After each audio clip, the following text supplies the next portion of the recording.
for more. We're joined by Dr. Graham Ong-Webb, an adjunct fellow at Nanyang Technological University. He joins us live from Singapore. Great to have you on the programme. Now, how soon can we expect humanoid robots to become common in everyday households? Well, I think based on what we're looking at in terms of at this recent exposition alone in China, I think the projected timelines for the scaling of humanoid robots that we will see pervasively across societies, I think will be a lot sooner than we think. So, I mean, it's anyone's guess, but if I were to take a projection myself, I would say that within the next 5 years, I think we'll see a dramatic, pervasion of robotics across various use cases in society and in the public at large. And what advancements in robotics technologies are we seeing at the moment, and what is needed to expand beyond industrial and hotel settings?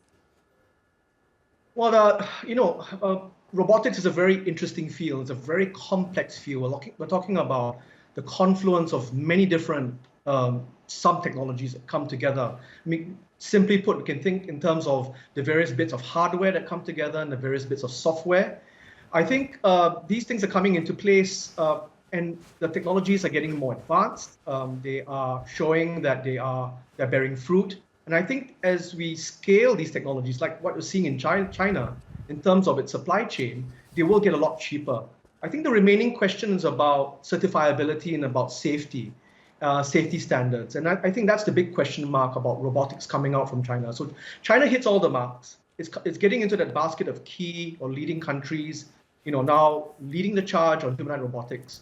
I think the question remains about some of those industry standard and other issues that pertain to reliability and safety. And could the widespread adoption of humanoid robots lead to significant job displacement in, say, the services industry? Well, I think that's a very worthy concern. I mean, everybody is thinking about the risk of displacement.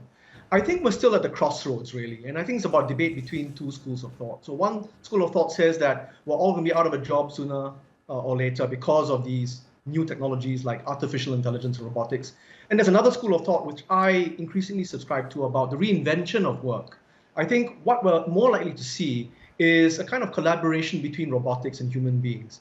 I mean, all things considered, even 5 years from now when we see robotics around every corner, I think there will be a place for human beings. There are a lot of tasks, there's a lot of cognitive demands in terms of work that simply can't be done by robotics. And I think robots, if you will, and human beings will most likely work side by side. I think the challenge here is about us human beings catching up in the game and upskilling ourselves so that we are future ready to adopt and embrace robots in our lives. So could this lead to the creation of new industries coming about? Very much so. I think, humanoid robotics is clearly a game changer. It's a disruptive technology. And this comes out from the Chinese government having set in place various national initiatives to make sure that China is front and center, leading the charge in humanoid robotics, with a view to the fact that I think new industries and new ways of living will manifest from humanoid robots. So I think we're going to look at very interesting times. Many futurists talk about how the world past 2030 is going to be dramatically different from the one we recognize and come to know now. And I think we are going to look at a lot of newfound ways of doing work, newfound ways of living, all because humanoid robotics makes it possible. Okay, Dr. Graham Ong-Webb, thank you very much for your insight.